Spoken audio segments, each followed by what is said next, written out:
Hello students, in today's lecture we will study the electronic transitions in UV visible spectroscopy. Now in the first lecture video of UV visible spectroscopy we have studied कि electromagnetic radiation का UV visible region जो होता है, अगर उस reason की radiation हमारे किसी भी मैटर या ऑब्जेक्ट के साथ इंटरेक्ट करती है तो वो उस ऑब्जेक्ट में इलेक्ट्रॉनिक ट्रांजिशंस इंड्यूस करती है।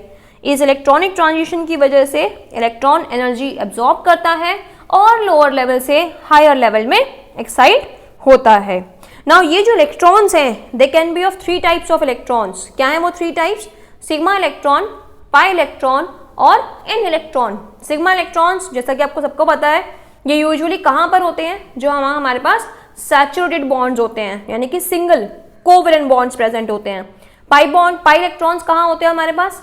जहाँ पे हमारे पास पाई बॉन्ड्स बनते हैं, जैसे एल्कीन्स में, एल्काइंस में, can be carbonyl, nitrile functional group. तीसरे हैं एन इलेक्ट्रॉन। एन इलेक्ट्रॉन्स क्या होते हैं? नॉन बॉन्डिंग या फिर unshared pair of electrons. Now ये जो सिग्मा इलेक्ट्रॉन्स होते हैं they are tightly held up by the nucleus.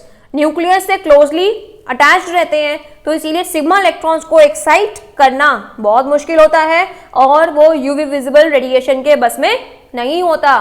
तो इसीलिए यूवी विजिबल रेडिएशन सिर्फ और सिर्फ या तो पाई या फिर एन इलेक्ट्रॉन्स को ही एक्साइट कर सकती है। सिग्मा इलेक्ट्रॉन्स को वो एक्साइट नहीं कर सकती क्योंकि उसमें इतनी सफिशिएंट एनर्जी नहीं होती है। ये मॉलिक्यूलर ऑर्बिटल्स हैं। This is sigma, pi, N, pi star, n star. So these all are molecular orbitals. Now only 4 type of transitions are allowed transitions. इन चार के अलावा जो भी transitions हैं they are either beyond UV spectroscopy or they are forbidden transitions. Forbidden कब होती हैं? जब वो symmetrically allowed नहीं होती, यानी कि वही transitions allowed होती हैं जिसमें ऑर्बिटल की जो सिमेट्री है वो सेम होनी चाहिए ना। सबसे हाई एनर्जी की ट्रांजिशन होती है सिग्मा से सिग्मा स्टार, क्योंकि एनर्जी जो है एनर्जी इज इक्वल्स टू होती है H nu which is equals to H C by lambda.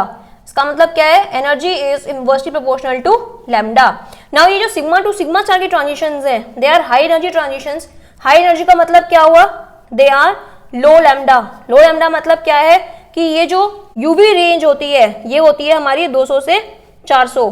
तो ये जो हमारी ट्रांजिशंस होती हैं ये ट्रांजिशंस हमारी 200 से भी नीचे होती हैं, यानी कि in the range of 100 to 200 nanometre. इस रेंज में यानी कि अप्रोक्सीमेटली 150 के आसपास ये ट्रांजिशंस हमें दिखाई देती हैं which are difficult to be recorded by UV.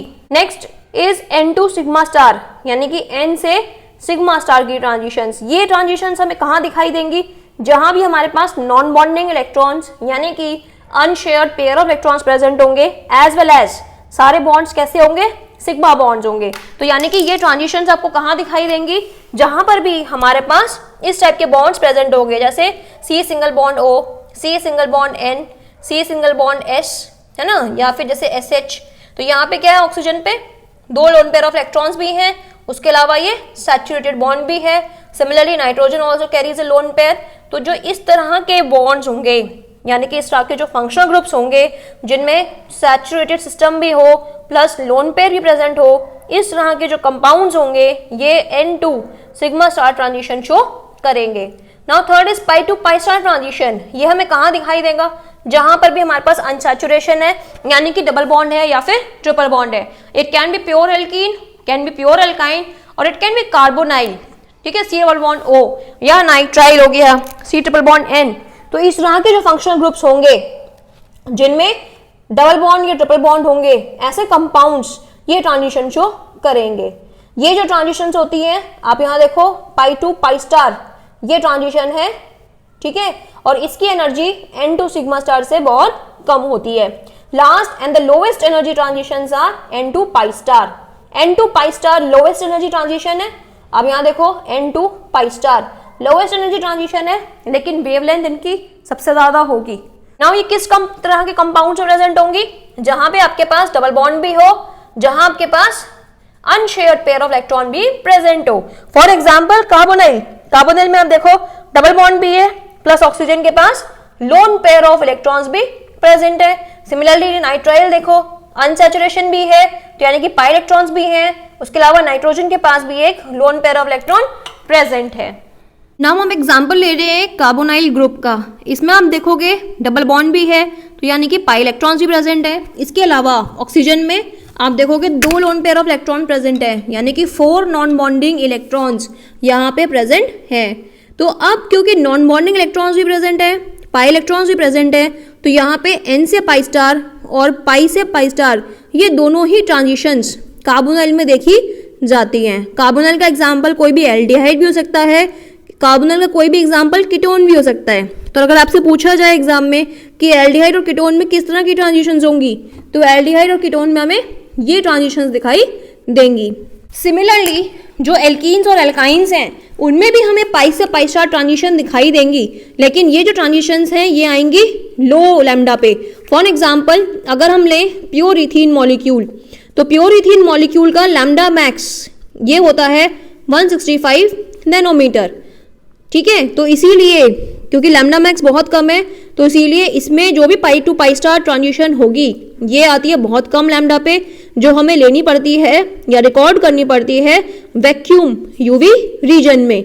लेकिन अगर हम इसमें कॉन्जुगेशन बढ़ा दें, कॉन्जुगेशन का मतलब क्या होता है, ऑल्टरनेट डबल सिंगल डबल, इसको हम बोलते हैं कॉन्जुगेटेड सिस्टम।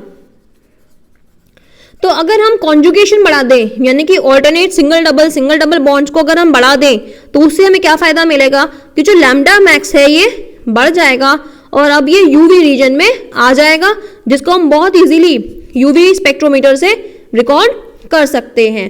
ठीक है, जब कॉन्जुगेशन बढ़ाने से लैम्डा मैक्स बढ़ जाता है तो इसी को हम बोलते हैं बैथोक्रोमिक शिफ्ट।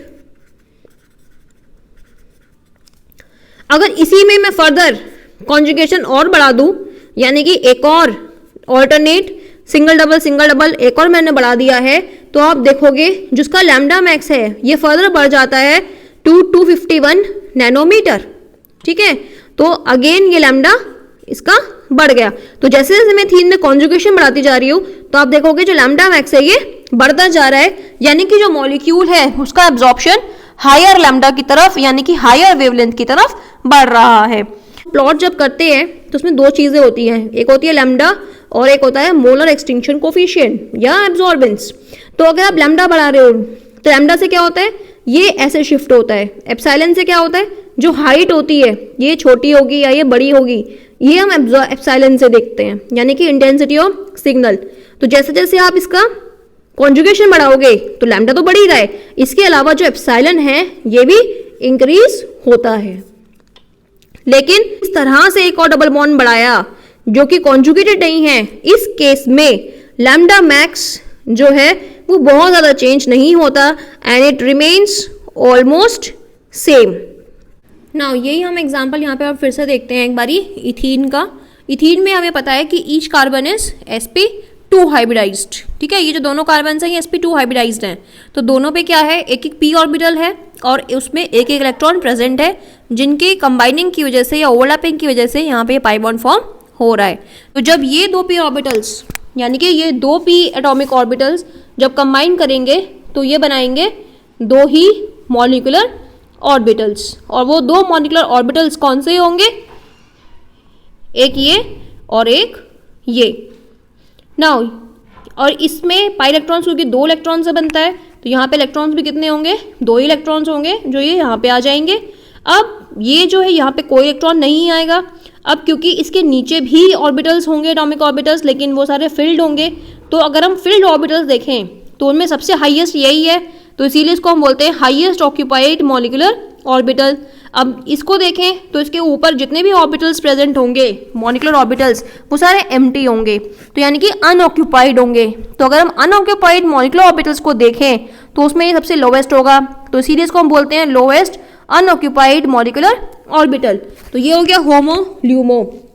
अब जब ये इलेक्ट्रॉन एनर्जी एब्जॉर्ब करेगा तो ये यहाँ से एक्साइट होगा ल्यूमो में, यानी कि इलेक्ट्रॉन यहाँ से जंप करेगा ल्यूमो में, लेकिन उसको लिए इसको इस एनर्जी बैरियर को पार करना पड़ेगा, और ये जो एनर्जी डिफरेंस है इसको हम बोलते हैं डेल्टा ई।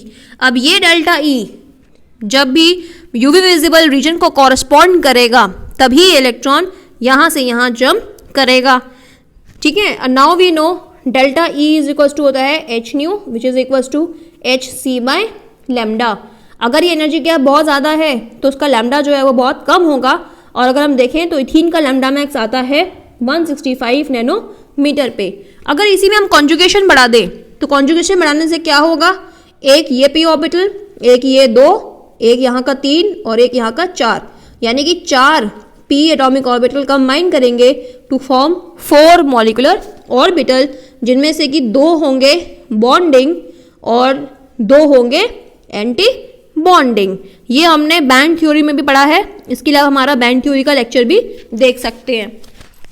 अब जब इसमें ये 4 मॉलिक्यूलर ऑर्बिटल फॉर्म हो जाएंगे तो आप देखोगे जो यहाँ का एनर्जी गैप था, ये एनर्जी गैप कम हो जाएगा, ठीक है। अब इलेक्ट्रॉन्स देख लें, यहाँ पे 4 इलेक्ट्रॉन्स हैं, तो ये 4 इलेक्ट्रॉन्स हम ऐसे फिल करेंगे, तो ये हो गया इसका होमो और ये हो गया इसका ल्यूमो। तो इनके बीच का आप एनर्जी गैप अगर देखोगे तो ये कम हो गया। इसका मतलब क्या है कि अगर आप कॉन्जुगेशन बढ़ाओगे तो ये जो एनर्जी गैप है, यानी कि इलेक्ट्रॉनिक ट्रांजिशन के लिए जो एनर्जी चाहिए ये भी कम हो जाएगी, लेकिन वेवलेंथ बढ़ जाएगी। तो यहाँ पे आप देखोगे वेवलेंथ बढ़ गई है। सिमिलरली अगर हम हेप्टाट्राइन में देखें तो ये इसके ऑर्बिटल्स हैं, these are bonding molecular orbitals and these are anti bonding molecular orbitals. Total electron यहाँ देखें तो 6 हैं, तो 1 2 3 4 5 6, तो ये हो गया इसका होमो और ये हो गया इसका ल्यूमो। तो होमो और ल्यूमो आप देखोगे ये जो एनर्जी गैप है ये और भी कम हो गया है, एनर्जी गैप कम हो गया है लेकिन वेवलेंथ बढ़ गया है। इसका मतलब क्या है कि जैसे जैसे आप कॉन्जुगेशन को बढ़ाते जाओगे एनर्जी गैप जो है ये कम होता जाएगा, लेकिन कॉरस्पॉन्डिंग वेवलेंथ ऑफ एब्जॉर्प्शन जो है वो बढ़ती जाएगी। इसी बढ़ती हुई कॉन्जुगेशन के इफेक्ट को देखने के लिए हमने एक और एग्जांपल लिया है यहाँ पे, विच इज़ बीटा कैरोटीन, जिसमें कि आप देखोगे there is a very large extent of conjugation, ठीक है। बहुत सारे कॉन्जुगेटेड डबल बॉन्ड्स यहाँ पे प्रेजेंट हैं, ठीक है। 11 कॉन्जुगेटेड डबल बॉन्ड्स हैं यहाँ पर इस सिस्टम में, और इसीलिए इस कंपाउंड का जो एब्जॉर्प्शन वेवलेंथ है वो आता है समवेयर इन बिटवीन 450 से लेकर 500 नैनोमीटर की रेंज में, यानी कि which is more than UV, यानी कि ये जो रीजन है ये किसका होता है, विजिबल रीजन होता है ये हमारा, ठीक है। तो इसीलिए हमें बीटा कैरोटीन में कलर दिखाई देता है, क्यों, क्योंकि उसका वेवलेंथ इतना हाई होता है कि वो विजिबल रीजन में चला जाता है।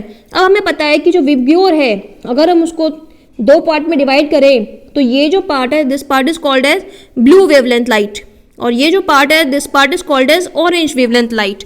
तो अगर हमारे पास कोई भी ऑब्जेक्ट है उसके ऊपर हम लाइट डालते हैं तो लाइट में उसके ऊपर ब्लू वेवलेंथ लाइट भी जाएगी और उसके ऊपर ऑरेंज वेवलेंथ लाइट भी जाएगी, ठीक है। लेकिन अगर ये ब्लू वेवलेंथ लाइट को एब्जॉर्ब कर लेगा तो यानी कि ये जो ऑरेंज वेवलेंथ लाइट है यही इसके सरफेस से रिफ्लेक्ट होगी। तो यानी कि अगर ये कंपाउंड का कलर हमें ऑरेंज दिखाई दे रहा है तो वो क्यों दिखाई दे रहा है, क्योंकि ये ब्लू वेवलेंथ लाइट को एब्जॉर्ब कर लेगा और whereas orange wavelength light को ये रिफ्लेक्ट कर देगा, और इसीलिए हमें कैरेट का कलर ऑरेंज दिखाई देता है क्योंकि वो ब्लू वेवलेंथ लाइट को एब्जॉर्ब कर लेती है, whereas orange wavelength light को रिफ्लेक्ट कर देती है।